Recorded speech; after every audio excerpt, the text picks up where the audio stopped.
Hi ප්‍රන්ස් ඉතින් අද මේ මම පයින් යන්නේ මේ මොන්ට්‍රාගල අපේ අයියව බලන්න. අපි ඉතින් එන්න කියලා මට කිව්වා.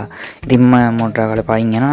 ඉතින් මෙතන පොඩි වීඩියෝ එකක් තියෙනවා, පොඩි බ්ලොග් එකක් වගේ. අර කලින් බ්ලොග් එක views කරලා තිබ්බා. thank you බලපු හැමෝටම like එකක් දාලා තිබ්බා. like එක දාපු එක්කනට ගොඩක් ස්තුතියි. එහෙනම් මේක like එකක් දාන්න, channel එක subscribe කරන්න, comment එකක් දාන්න. ඉතින් මේ තියෙන්නේ මම පයින් යන ගම අපේ ගම් පැත්තේ ඒ පාරේ දෙපැත්තේ තියෙනවා. ඉතින් ඒ විදිහට තමයි මේ දෙපැත්තෙන් මේ විදිහට කුඹුරු ඕත ඉන්නේ. මේ පැත්තෙන් කුඹුරු කරලා නැහැ. වටේම තියෙන පොල් ගස්. ඉතින්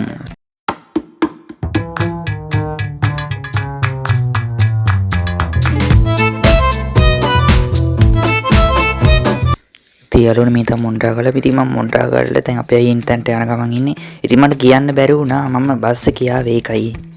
ඉතින් යාළුවනේ vlog එක ඉතින් ඉවරයි. මේ වීඩියෝ එකත් එක මෙච්චරයි. හැමෝටම බොහොම ස්තුතියි මෙච්චර බලලා. එහෙනම් channel එක subscribe කරන්න, like එක දාන්න, ඔයාලා අදහස් පහලින් කමන්න. ඔයාලා හැමෝටම bye bye.